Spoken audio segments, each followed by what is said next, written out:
This is Warriors Anonymous. If it's raining, it's raining. Tears from your eyes. Then, unfortunately, you probably a Warriors fan still recovering from fainting, mate. My name is Jared Cronin.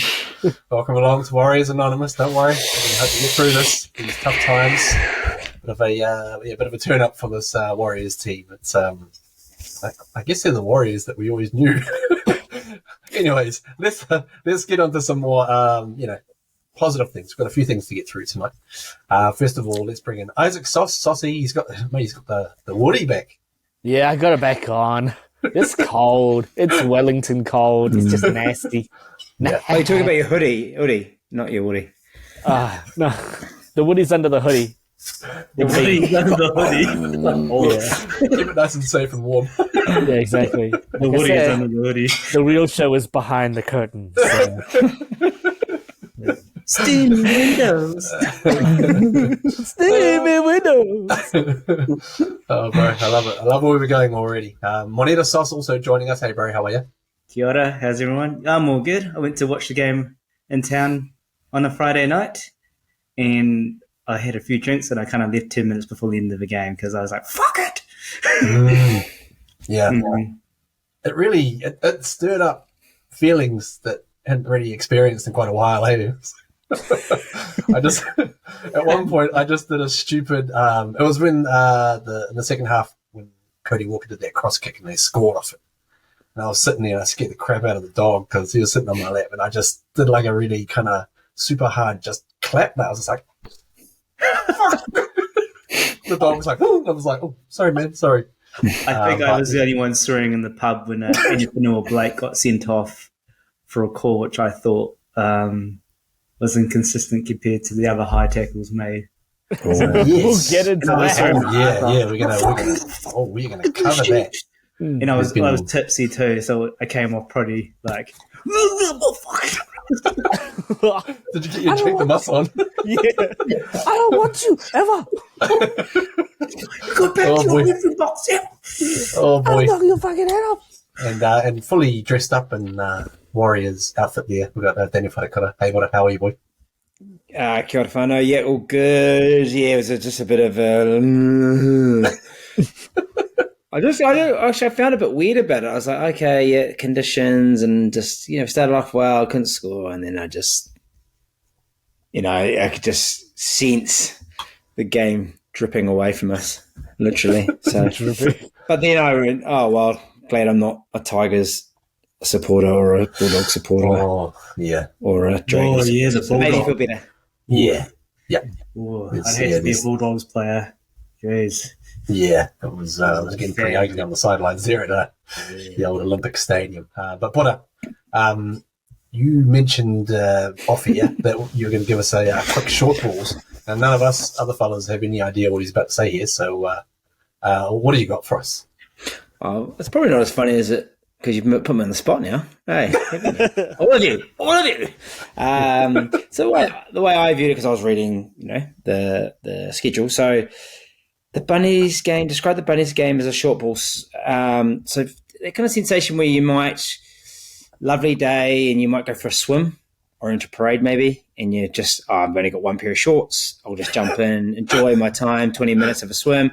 You get out, you sit on the sand a little bit, and then, you're still a bit wet, and then you walk down the street, and then you realize you got to keep walking, and you keep going, and slowly the pain sets in, the chafe hits, you start grinding, and you're like, oh, that was a bad idea.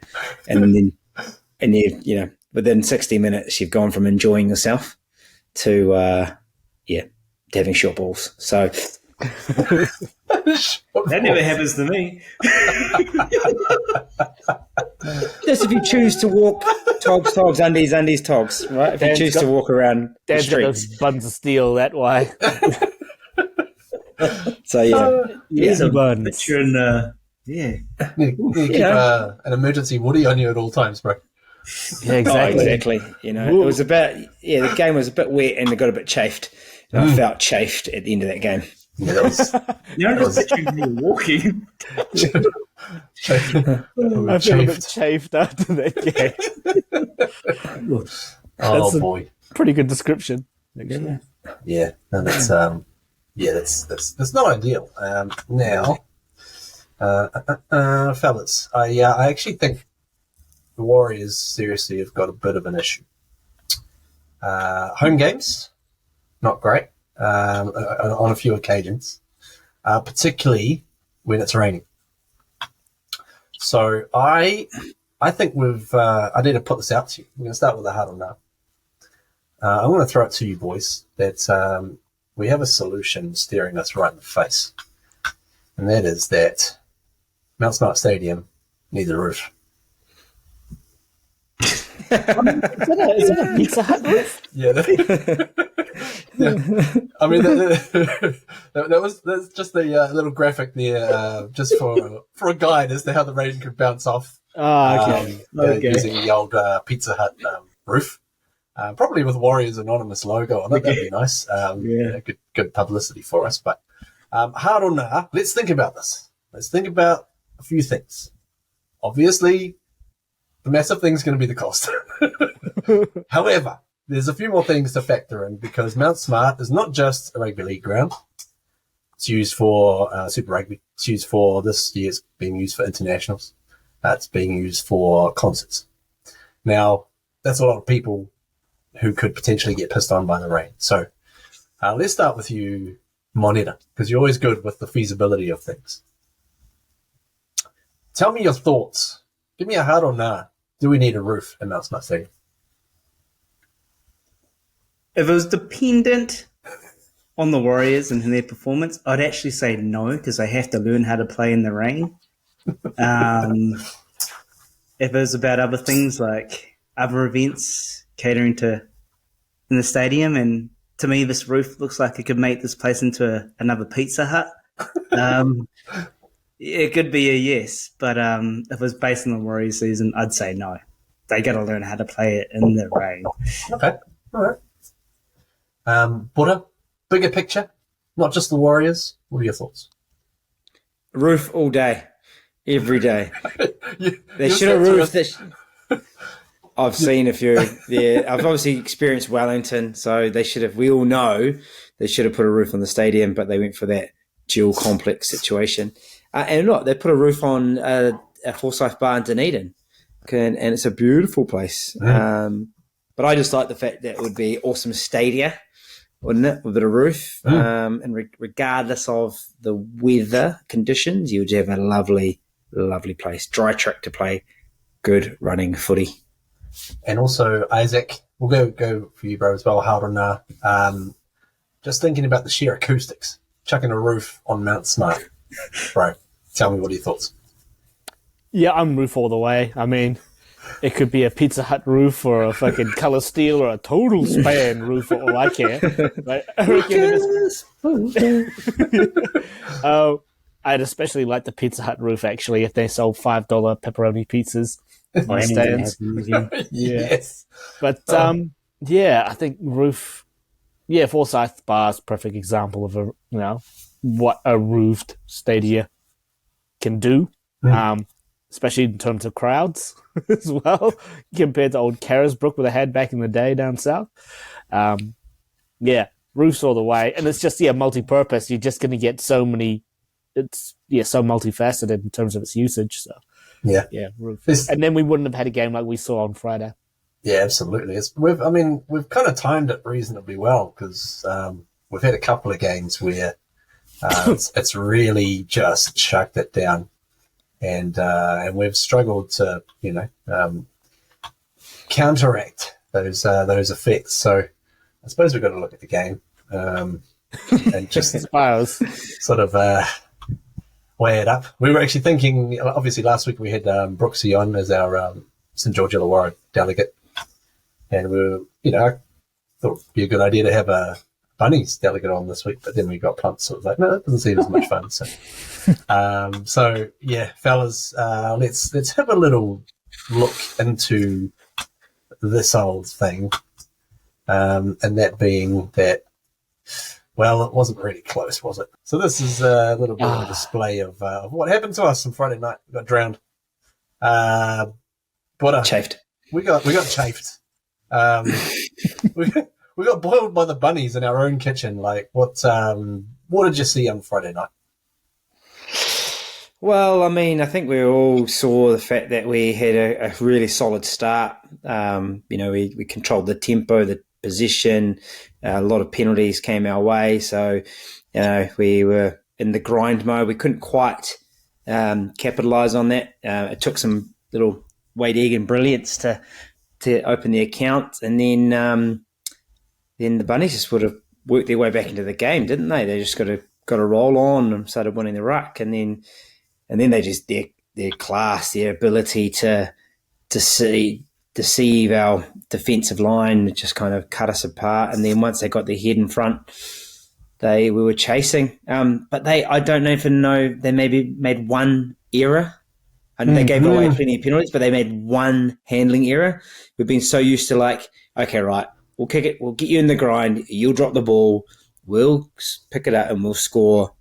But we just couldn't. We couldn't find our way in. And then the last 20 minutes, although we got pumped at the end of it, I just think, the last 20 minutes we were just trying stuff. We had to and chasing the game. So it could have been 18-6, blew out to 28-6. So, yeah, we just got comprehensively put away by a team that played flawless, wet weather footy.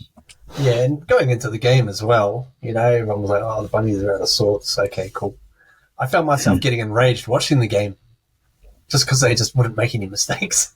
I think there was a one-handed tackle by bloody Ilias in the second half on Metcalf when he made a half break. And he just kind of grabbed him and pulled him down. I was like, fucking miss a tackle or something. Like, do something wrong, you bastards. But, yeah, Monera, you were obviously in a good position to watch the game on Friday night. Tell us your experiences and how that all went down. I think having a bit to drink kind of heightened my emotions a bit during the game. But, yeah, pretty much the same view as Butter. I thought we kind of played it tough within the first 20 minutes. I thought we were doing well. But it reminded me of how the Raiders played against us a couple of weeks back, where the Rabbitohs weathered the storm, and we weathered the storm against the Raiders, and then just bounced back and just took the points to us. And similarly, we couldn't capitalise the same way Raiders couldn't capitalise against us, and they kind of exposed us in our rushing defence in terms of their kicking game. And so I thought the Rabbitohs played it pretty well, and they didn't have many errors. We were playing things in terms of not to the conditions, and so that part was frustrating because I would have thought we would have changed tact a bit. And on top of that, I don't want to blame the ref and stuff like that, but that one AFB call did irk me a bit.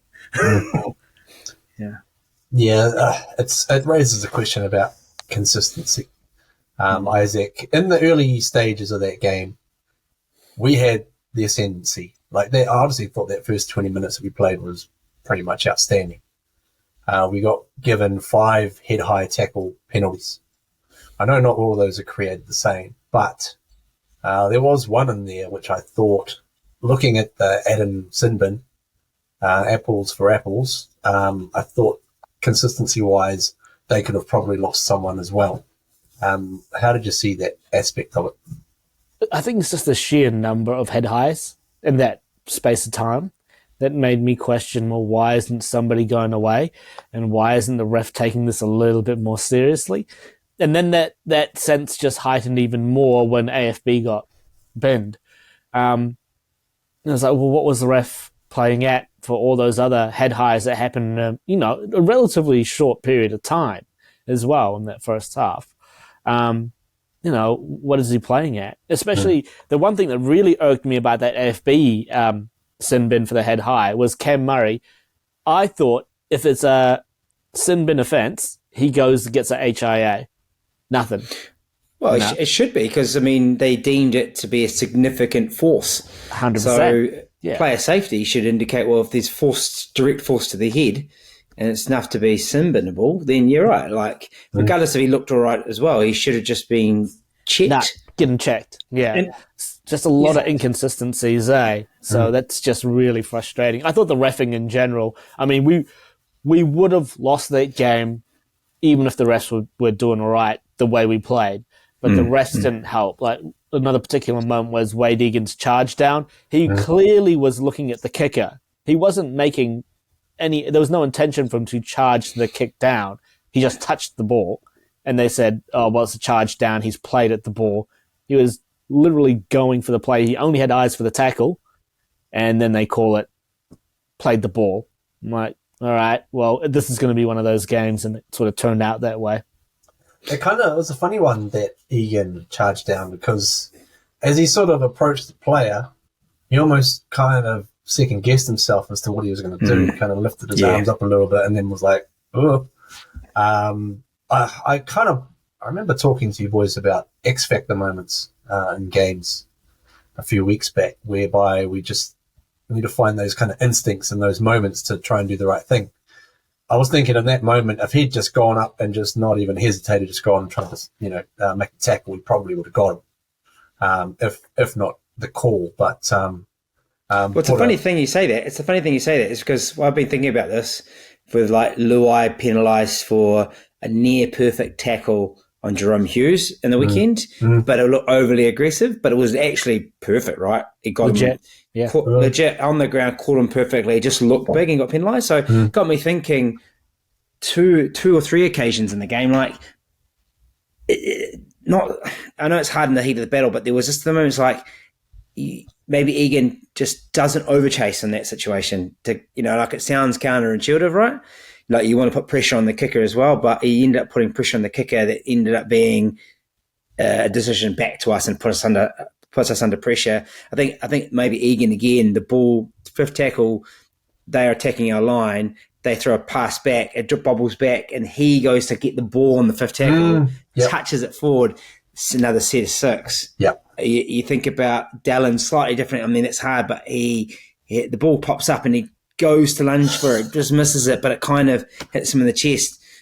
Really hard to say, don't just chest it down and away you go, but it's those kind of moments. Tiny details that are massive.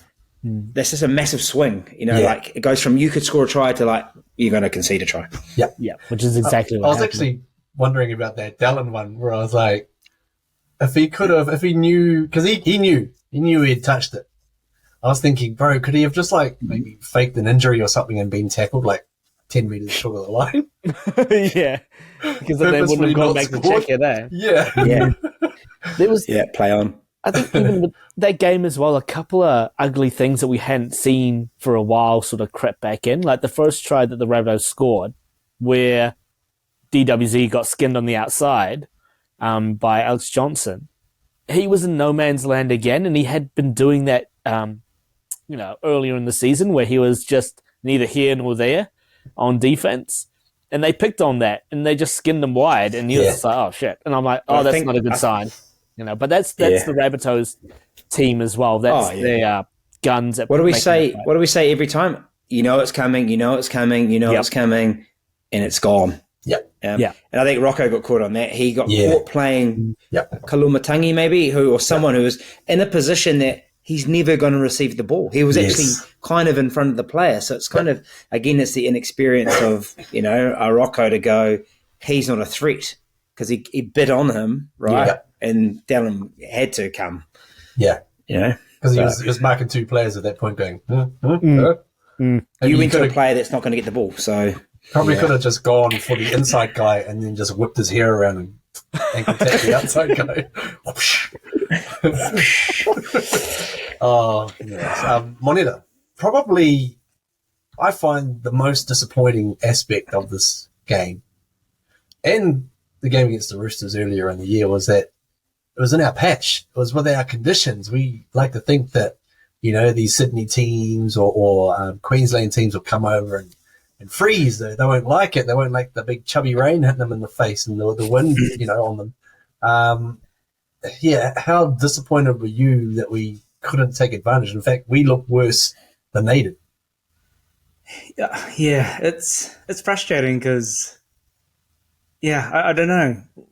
like you can throw in the Broncos too, even though it wasn't at Go Media Stadium, it was on home turf, and so yeah, there's something like we're actually not playing that well, is it? The pressure, I'm not sure in terms of fans' expectations. Is it kind of getting to us mentally? Are we making these mistakes where we wouldn't usually be making them? Like we've shown how well we can play, over in Australia, over in Aberditch. But maybe it's something to do with the pressure that that we build for for themselves, and when they start to play on home turf. But because I look at that game, yes, they bloody could have played way better, but I still take note that we're playing way better than we have last year. And then, like you said, there was just a couple of few moments where there's those little turning points, right? So I don't think we played abysmal, but there's those little turning points where, every inch counts, where we've just lost it. And there's a lot of those moments, where we could have capitalized and we didn't. So, yeah, we played we could have played way better, but I don't think we were still as bad as we were last year. Yeah. So the key thing, and Saucy summed it up, I reckon, is we're not a wet weather football team because of the way we're set up, right? So tell us about that, Saucy, because that for me was like, yeah, I could tell, and maybe if we played on a dry track, it could have been a different story. So yeah, if there was a Pizza Hut roof, I'm adamant we would have skinned them because we're just not built as a wet weather team. Like I think South Sydney showed the perfect blueprint about how to play in the wet weather. I mean, they've got a big forward pack. They were just direct. All of them was direct. I was saying offline, Keon Kalomatangi, every time he had the ball in his hand, he was a threat. There were some no-name players like, was it Sele? Another rookie prop as well. They made us look ordinary. They were just carting it up the middle. And apart from AFB, we didn't really have anyone. We don't have like a ball-wrecking sort of edge forward in our team. We've got hole runners, Manata can play that role, obviously. His carries are quite hard, but yeah, I don't even think he probably would have struggled maybe being in isolation. Yeah, he's not a Alome Olokoatu or a Keon Kalomatangi or a Kalma Tuilangi. We don't really have players of that mold. We've got hole runners like the Britain Nikora mold. So in the wet weather, it just didn't really play to our strengths. And you could see when they were moving the ball, when the Warriors were really trying to do stuff and move the ball, Rabbitohs was just like track wide, just go with them. Yeah. They were going to slide out, and we'd slide out of bounds just because you run out of space. It's tough to play in wet weather. It's hard to turn. It's hard to gain momentum when you're running because it's a wet, heavy track. And South Sydney just played it that way, just direct. Even our back three were ineffective as well. How good have they been? They've been rated as the best back three for setting sets up, out of the competition. But in the wet weather, they just have no. I think it's that we talked about that lateral movement with no ability to move the middle rounds and then to kind of gas them. That's what we did to the Raiders. Like we absorbed a whole lot. The big forward pack, we moved them around. We got a roll on, and in the last 20 minutes, we just put the foot down. And in the weather, we were the ones gassed because, like the bro from Wars Up, Levon said, we did a whole lot of furniture removing, grabbing the packaging up nicely, moving post-contact meters and trying to place them down. We were just getting, energy sapped, eh? Yeah. And we just got. I think it's the first time this season I've seen them sort of that gassed and not being able to just keep up with the play. Probably the first time this season I've seen that. But it's a sacrifice, eh? Yes, you want both, obviously. You want to have the ability to play both. But look, we've kind of gone down that Penrith side, right, to be fast and mobile as well. But we've lost to the Roosters, twice. The Roosters have been obviously different because they're in a bad way right now. But in the wet, they just strangled us and they just beat us up, eh? So I think the secret really is go back to Australia. We're loving in Australia. The weather's better. The conditions are not. Obviously, we can come home. We know we can come home, but they love going over there. They love going. I mean, it's probably. I know Sydney's probably been pretty cold, mate. But like in general terms, yeah. Like, well, Auckland's had the obviously pretty bad weather, right? Like there was just so much rain, So maybe it is something to do with that. But I guess they quite like travelling and going over and sticking it to the Aussie. So yeah, and maybe to Manira's point as well, like maybe they don't have the distraction of a home crowd and the groundswell that the club has currently got, and the expectation when they play in Australia. They're like, it's kind of us versus the world in Australia. Yes, they don't have to worry about their fans, and then they step up. Then they come back home, they're relaxed, they're with their families, they're enjoying it, loving it. Bang, ambushed, Plus the biblical rain didn't help, but I think Manira's probably got a point. There's pressure there. You can't see it, but it's probably there. For me, it would be interesting to see how Andrew Webber.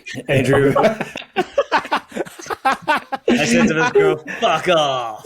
Anyway, former schoolmate of ours, if anyone's just wondering. She touched my arm and I said, "Fuck off." Webber. But it'd be interesting to see what his next strategy would be, because he's shown to be a good coach, right? So he would definitely have some kind of thoughts in play in terms of how they would counteract playing in the rain next time around if it does occur. So I'm interested to hear what his tactics will be next. Yeah, I was interested in the press conference because he did say they went away from the game plan and they didn't play direct as well. Which because I was like, why aren't we playing direct? Like, why aren't we trying to play the balls? Yeah, and I think one Luke Metcalf break. Like we've all wanted Luke Metcalf to sniff around the middle, and then. And I guess they got some success last week of throwing it wide, and they're looking pretty good, So if they played it direct, with the forwards going up, and then you could have Luke Metcalf sniffing around the edge.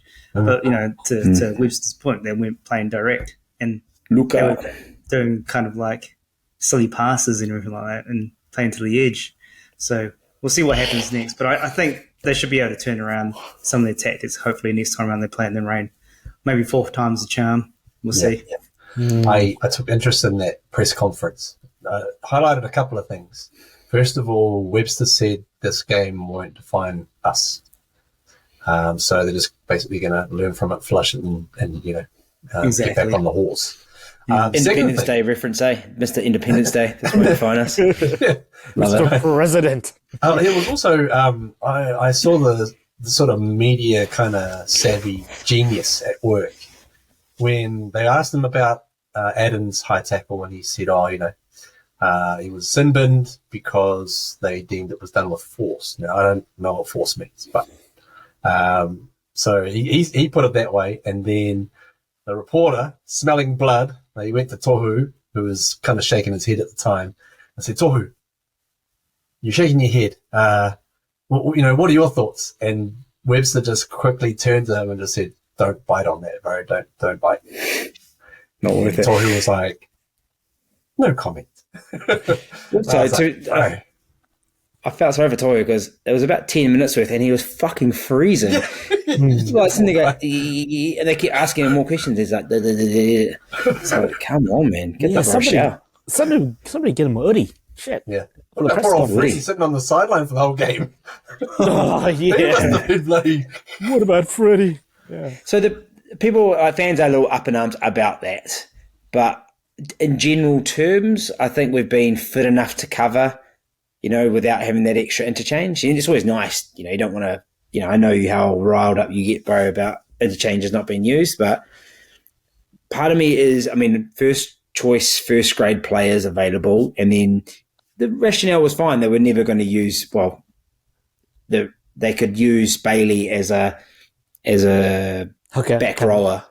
Well, hooker cover normally, but if Wade went down, then you could put Bailey into play edge as well. So Freddie was there. So it's not ideal, but without Murata, without Curran, I guess and Jazz still away, a little bit light on the stock. Biblical rains. Yeah. Oi, oi, oi, oi, oi. Get a roof. Get a roof. Pizza Hut. Get a Pizza Hut roof, even better. You can probably recycle the old ones and just put them all together. Can I say one more thing, which I think you brought up, bro, was the kicking game. Their kicking game was fucking elite. Hey? Yeah, I haven't bro. seen a kicking game like that for a long time. Even Top that tier. young kid scored that try. Monroe. Taff scores that try. Monroe. Oh, he was awesome, man. Taff. Oh man, and then that little chip kick. That reminds me of one other thing as well. They had a rookie playing his first game at Ericsson, tough place to play. Why were they not targeting him? Why were they not targeting him with the kicks? I know it's been the modus operandi for the year to kick down the side that Sean Johnson goes to, but you've got Alex Johnson there. You've got a 200 game try scoring weapon veteran. Why not pile the pressure on the young buck, see how he handles it? But they didn't. They didn't want to try it for the whole game. Yeah. That had me scratching my head. Yeah, no, that's fair. I actually feel like we could have played a lot better, better, and still lost. The way the bunnies were going, the way everything was sticking, those cross kicks in the wet, it was just like watching almost like a video game at times. It was like, come on, you can't be that good. So, boys, in that game, just so quick one, in that game, errors-wise, they literally had 3 errors to our 13. And I know we were pushing it, but by halfway through the game, we were sitting at about 8 errors. So, and then those conditions, 3 errors. The only thing that kept us in the game early on is obviously they conceded 9 penalties. They conceded the first 5. So no wonder we were camped down there. And then it ended up just so you guys know, we made 413 tackles to their 283. Bearing in mind, they probably made 100 in the first 20 minutes. True. We were just we had so much ball. So they just dominated us, really. It was comprehensive, eh? Yeah. Yeah. They Warriors versus Canberra us. What Nira said. That's exactly what they did. Yeah. Which is a bit of a shame. I'm also going to say, I feel like, I don't know if you boys feel the same, but I kind of feel like Metcalf is pretty close to just breaking out. I feel like there's going to be a game where he finally gets a little bit of a gap where he can just zoom through and cut them to ribbons. I know we're kind of waiting for it, and he almost got it on Friday, but yeah, I feel like he's close. Close to becoming a real weapon, but c'est la vie. It was a good week for the Warriors New South Wales Cup side, so I thought I'd bring up a couple of just the highlights package of the game, seeing as it was the only game that we won on the weekend. Yee! Oh, that's nice and laggy for you. Okay. So they won this game 21 points to 18. It was the curtain raiser. Looking at that early vision, I was like, oh man. Could we have not played the first grade game earlier? But yeah, it doesn't look too bad, eh? It looks all right at that point. But then the rain sets in.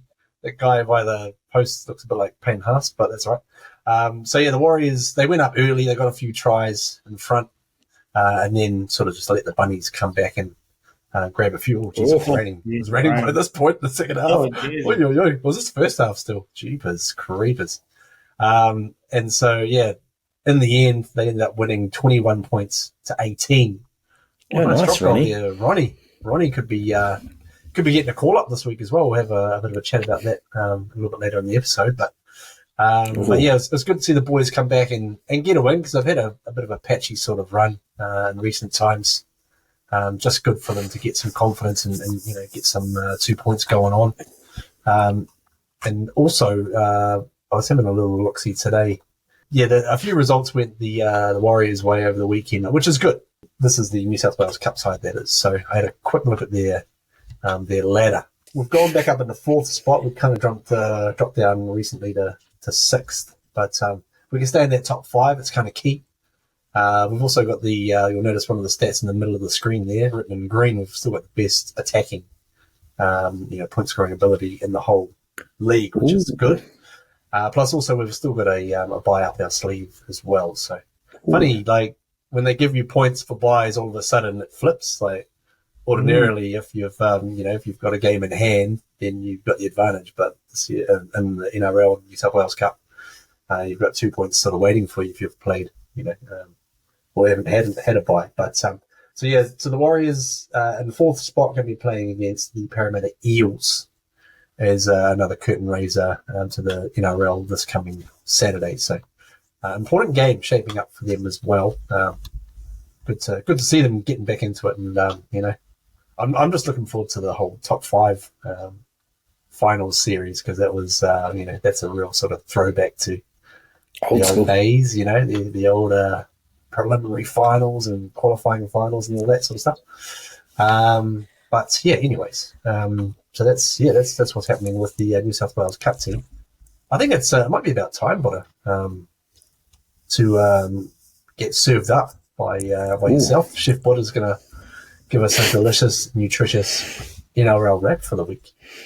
So I just want to kind of disappoint. This might be a bit disappointing to fans, because I had a bite of this wrap on Friday, a little nibble on Thursday and on Friday, and then I pretty much didn't pick it up for the rest of the weekend, to be fair, because I was still a bit disheartened from the result. But I'm sure I was definitely chafed. Yeah, maybe some salad cream down there just to kind of, get some life back there. But I did. Oh, actually, I was watching the Sharks and Dragons game, thinking, it's a pretty even start. Sweet, I'll flick it off. I'll see what happened in the morning. And they got the 50.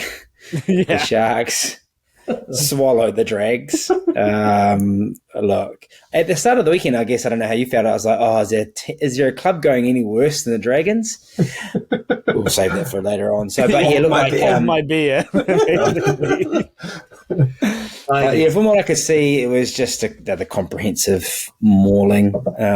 Sharks in pretty good form. They don't look super duper, but I guess as Isaac said, it looked, like some teams just can't defend at the moment, eh? So, have we got them in a couple of weeks as well? Your former second favourite team?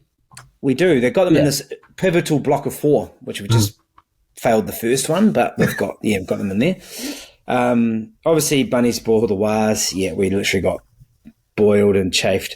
But then I was really, really interested in the follow-up game, actually, the next game, the Panthers to beat the Storm Wankers, who was a bit of interesting chat leading into this game, right, with Christian Welsh's loose carry. Let's call it a loose carry on a hot mic, eh? Nice. Craig Bellamy, the professional he is, he played it with a very straight bat, eh? Yeah. He's how many of those has he done? 300, something like that, more, 600. But yeah, that was pretty tit for tat. I don't know if you boys saw that, eh? It was Storm were all over them at the start. But the Panthers just find a way back. I spotted a dodgy Nelson Asafa Solomon try. He's very dodgy, like the two-hand. Yeah. Oh, and looked like he double movement. Yeah, they cleared the double movement, eh? Kind of brushes the ground and then he two-handed it. So, yeah, they were up early. Yeah. But Panthers, mate, it didn't look pretty from the Panthers. They got a couple of grindy type tries, but Isaac Tangwa was just, I think it was a Stags he was all over. Stags is his opposition. And they're winning without Cleary as well, wins each. Yeah, true. How far away is weeks? 2 more weeks, maybe? It was a 6-week job. Yeah, I think it was 6 or 7 weeks. But yeah, Jack Cogger is doing an amazing job filling those big boots or big jaw of Nathan Cleary. So yeah, he reminds me of those moon toys from McDonald's back in the day. The moon toys, so good. Yeah, that's Panthers just got it on the Storm. I didn't see this bit of controversy though. I don't know if you guys can enlighten us, but the Green Machine edge at the Titans. I hear there was a little bit of maybe a dodgy call or two. So no, I didn't. Look, I got to be honest. I kind of packed a bit of a sad after. We all have. It's a Friday night. I was like, stuff. No, I don't watch anything, to be honest with you. Yeah. This is going to be the worst rep ever. Right? I think maybe the only game I watched for whatever stupid reason it was the Knights putting the Dogs down, but that was it. I didn't watch any other league. I just watched the highlights package 4 minute on NRL for the Cowboys Tigers game, and the only reason I watched it was like, can they fit that many tries into the 4 minute segment? And they managed to, because they only give 4 minutes of the segment, but it was literally like under 13s playing, a Premier side. It was terrible. Drinky looked good. Obviously, some of these games played some fellas into New South Wales jerseys because they're obviously just handing them out now. I don't know. You sure, Nico? Every time I see Scott Drinkwater play, he just looks like he's a touch faster than everyone else on the field. That's what I always pick up whenever I see him play. I've also got a little bit of a vision here of what you were talking about before for Nathan Cleary. I can see it. I can see it, bro. Poor Nathan. Poor Nathan. What a player! Yeah, that's a jaw. Throwback. Yeah. Throwback, yeah. Again, I didn't see a lot of games. But I watched a little bit of the Broncos game. Cobbo looked pretty sharp, actually. He was scoring tries for fun, and I didn't watch this, but I kind of think I didn't want to support either Manly or the Roosters, but I kind of think Manly winning was probably a good thing. Yeah, definitely. Yeah. So let's wrap up because it's the shittest wrap we've ever done. There's just lettuce in it. That's it. It's just The onions and the meat. and a whole shitload of onions. Yeah. You And want onions? And it hasn't been properly. Hasn't been folded at the bottom, so all the juices Just falling out. Should have got a pizza from Pizza Hut. Yeah. Manita will know. It's like rookies that eat kebabs wrong, eh? You gotta get the juice out. You gotta suck the juice out. Yeah. You don't leave that half kebab and just like unfolds all over you. That's it. Yeah. Soggy That's bottom. That was. And whatever you do not lean back with that thing. Lean back, you are all over. Many of accidents. Bite and suck. Whoa. And lean forward. This is sounding even worse. We're still talking about Kebabs, kids. Mixed kebabs.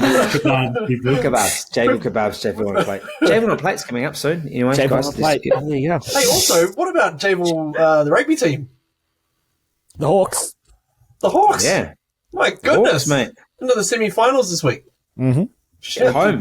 rugby First, team. second. Home final. Home semi-final. semi. Man, Yeah. I've been following the old Facebook updates and just been like, what? What is going on? Yeah. This is amazing. Check the aftermatch TikToks. I'm sure there's someone related to me going berserker in the changing room. Yeah. But calm down, mate. You're just the manager. That's all right. And Oh man, so yeah, that's really cool. Shout out to the Hawks. Go the Hawks, up the Hawks. Go the Hawks, up the Hawks. I suppose we'll give it a couple of minutes, I suppose, to the old dead rubber that's coming up in the State of Origin. Moneta, I think you guys are going to probably Queensland's probably going to win by a fair amount. Is it what you're thinking? Yeah, I'm trying to be nice here, and I'm thinking, Okay, thanks, Moneta. Thanks for that, right? I said the same thing last week, right? I said the same thing about New South Wales, just don't discount them, and they might do a Queensland on us. And this time I'm not saying that. I think they're going to get whooped. So. Yeah. mollywopped. My I comment. think I can't. Oh, go, bro. You go. Yeah. So that's where I stand now, and I'm happy about it. So yeah. The thing I can't get my head around is, so is Freddie gone for like rebuild of the team. In half of selections, he's rebuilding, and the other half he's sticking true. I have no clue. I don't know what he's doing. If he's going to do that, then get rid of Tedesco. I'm a Queenslander, right? So, if he's playing to people for form, then put Dylan Edwards in or something, or Nico Hines. I reckon. I don't know. Drinky. Yeah, Drinky. Drinky's great. I mean, they're great, but surely Dylan Edwards gets a crack. Surely he's in the New South Wales ranks, he's the premier fullback going around. You're playing to win, but then put in the on-form team. Yeah, if you're playing to win, you put your form players. All right, let's do this. Gutho on the bench. What? I don't understand. So what is Fittler thinking? I think Fittler's thinking, if I'm going down, I am taking the state with me. That's what he's doing. And he's just going to pick some ragtag team. And when is Origin? Is it next week? Next week? Yeah. Wednesday week, I think. Yeah. You know what he's doing. He's choosing him. Freddie knows he wants Gutho not to be available. That's why. yeah, that's a good leg up for a few Parramatta Eels players who've been selected. RCG playing against us. Yeah, so that kind of helps the Warriors' cause a little bit. Are we done talking about Origin? Because I feel really bad saying this, but fuck, I just want Queensland to kill them so that they can fire Freddie. Get him out, because I've been reading things recently it's not a done deal that he's going to be gone. I'm like, guys, if you don't get rid of him, you deserve everything you get. Come on. Yeah. Just around the shirts, mate. Didn't listen to the NRL. Yeah, Just give it to Ivan. Yeah. When they're talking about bringing back Phil Gould, how was that going for the Bulldogs? I don't know. I know. There's a young coach up in coaching up in Brisbane called Shane Bernard. Shane Bernard. Shane Leonard. He's got a mustache. He's got a mustache. Yeah. Oh, do you know that would be a Wayne Bennett thing to do, to go and coach him, because obviously coached international teams, when we coached us to beat Australia. He would actually just do it. Oh, he's about the only guy who could save him at the moment. Speaking of saving us, Isaac, can you save this episode by running through a wonderfully compiled expense account thanks to Greg Spence? It's too late. Expense account, ka-ching. After 95 consecutive games, utilizing all 17 game day squad members, the Warriors have chosen to use just 16 players in the match, twice in their last 10 games. Oh, okay. Wow. Next up, the Eels will be fresh off a bye versus the Warriors. To date, 2023 teams coming off a bye have a record of 16 wins and 17 losses, so pretty even keel. Oh, okay. That's all right. Yeah, take it. Yeah. And last but not least, 2013 was the last time the Warriors had a win in round 19. Thank you, Greg. We'll see. Yeah, that's unbelievable. That's a good way to end this episode. Unbelievable. Thank you very much. Thank you very much, Isaac, and thank you very much, Greg Spence, for powering the expense account for another wonderful week. We're heading to Parramatta this weekend, boys. Since our little humbling experience last Friday night. How are we thinking? Obviously, we mentioned that there's a few Parramatta guys been selected in Origin. So Gutho's out, Campbell Gillard, and Mitch Moses will be in there, so he won't be playing against us. Monito, how do you see us bouncing back in this game mentally? I think we still haven't prepared for this game, and if it's a dry track, that's a bonus for us. But we are missing a few players that I think would have been good for us, like Curran and so forth. And could be a big call to SJ as well. Mate, Marata, yeah. And yeah, there's You've a lot given of us a smooth little segue there. Oh, We'll have a look at the old casualty ward. Sean Derwin might be missing. Yeah, Because he's with child. Yes. having a child, Sean. So, yeah. I'll be So back this- in was it? And we'll be back for a home game for his 200th. But that scares me too because we know the old curse around milestone games. So yeah. So with Jazz, the chat was 2 to 3 weeks. That was from last week. Okay. Yep. And Tamighty was 3 to 4 weeks from last week. Yeah. As well. So just that was through the Big League podcast from News Talk ZB. They actually spoke to Webby about it. And then, don't know about the other brothers. Ali, obviously Ali did a hamstring after that Raiders game. So it's a bit unfortunate. Is that And Kossi will be around, eh? Kossi will be around. Yeah, if he gets he's chance, maybe. played for New South Wales Cup.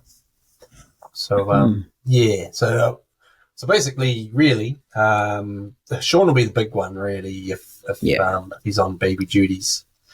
I know that you don't sort of play around with these things, but it'd be kind of fortuitous, I suppose, if Bubba is born before Saturday. But also, Curran, he's got one more game to go on his stand down from the NRL. They've made their ruling. He's was in breach of whatever integrity standards they have. So he's going to be out for one more game, which I've suggested, Buddha, that he might be able to perhaps serve that during the preseason. # for the fans.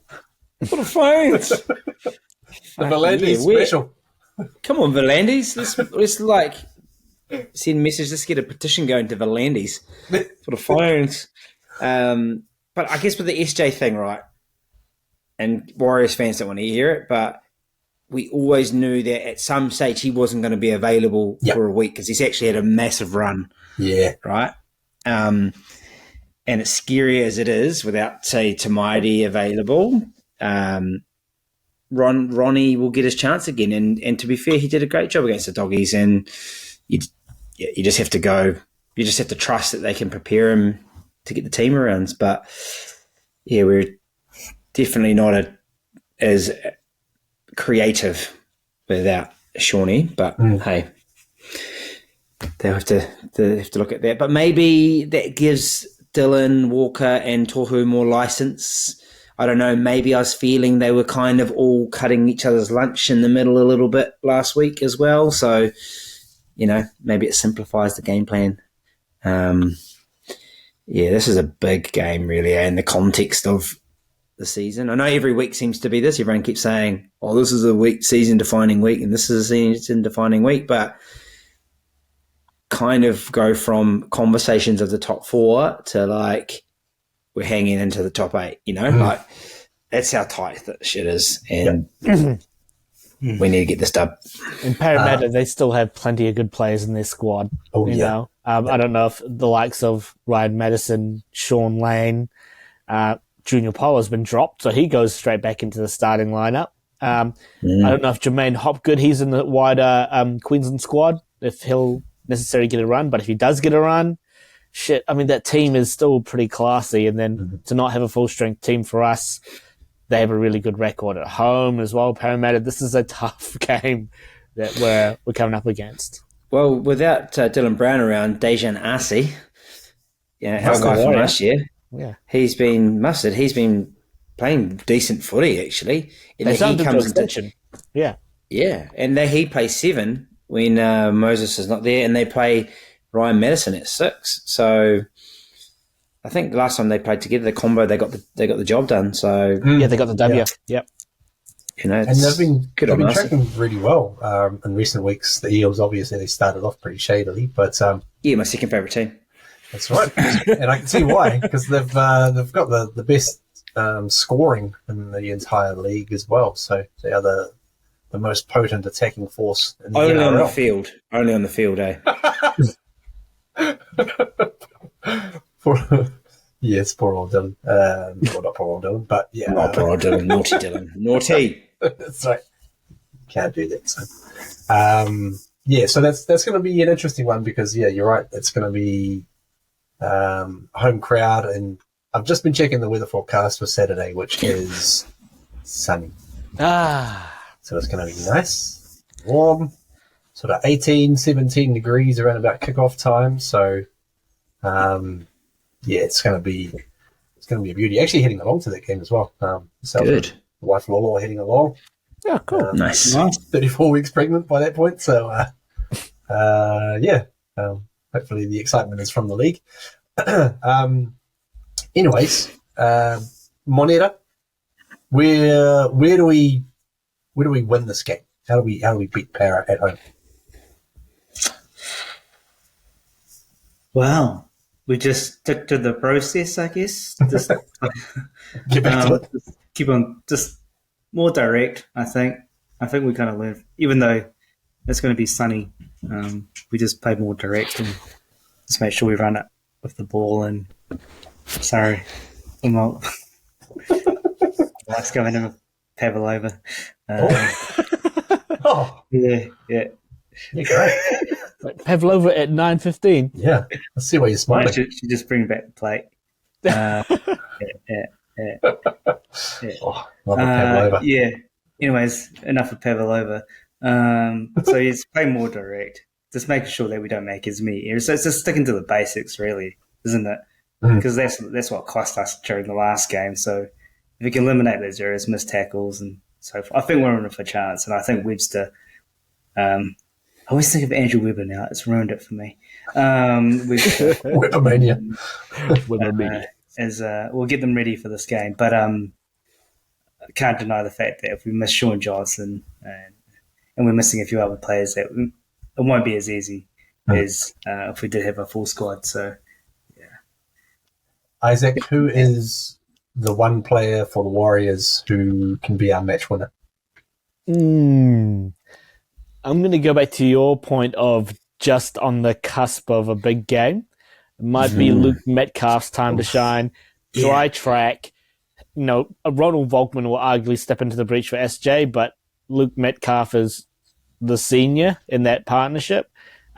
He might decide to take the ball by the horns and just run amok. I'd like to see him not try overplay his hand, but I would like to see him get more involved. Especially if we, simplify the game plan, play up the middle, have him sniffing around, not expect him to do too much, but when he has the ball, be effective. And that's with him with the ball in hand. So I reckon he's up for a big one. And I think to Dan's point, a lot of the ball playing movement will probably be driven by the likes of Dylan Walker, Tohu Harris, and Volkman can just take a step back and just control the kicking game. And Metcalf can concentrate on sniffing around for opportunities. Yeah. Sniffing around balls. But I reckon Metcalf is the one. Yeah, nice. Yep. Yeah. I like that. I like that a lot. What? I don't know, bro. We're going to go over there and smoke the Eagles? Yeah, bounce back. Not happy how we went. And the boys will realise that this is must win. So, yeah, it's hard, mate. It's a hard. Big game, fellas. There's going to be Warrior Nation turning out at the Combank Stadium as well. So if anyone's around Sydney or, just in the vicinity, head along. I'm going to be there. Richie will be there from Warrior Nation. Raz from Warriors Uncut will be there. I think Hammer from Ruin Hammer might be there as well. So there's, amongst a whole lot of others, going to be a pretty good Saturday afternoon. The Watang clan. That's right, the Watang clan. Nice. Going to cause some trouble. Apparently there's a meet-up as well before the game at the Rose and Crown Hotel in Parramatta. So I'll head along to that and hopefully see you there, and hopefully we get 2 points, get things back on track. I would laugh if there's the Watang clan and there's like the E units. E-unit.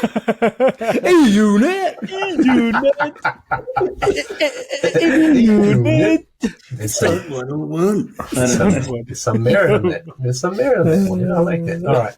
My name is Jared Cronin. This has been Warriors Anonymous on behalf of Moneta Sauce, Isaac Sauce, Daniel Whanakura. We'll see you next time. Thanks very much for joining us, and like and subscribe on Spotify, Apple Podcasts, Google Podcasts. We're on YouTube. Join the Facebook group. Have a chat with us. It's all up from here, guys. I reckon it's going to start the run from this weekend.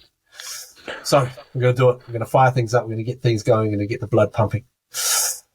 Go the Warriors! Murder!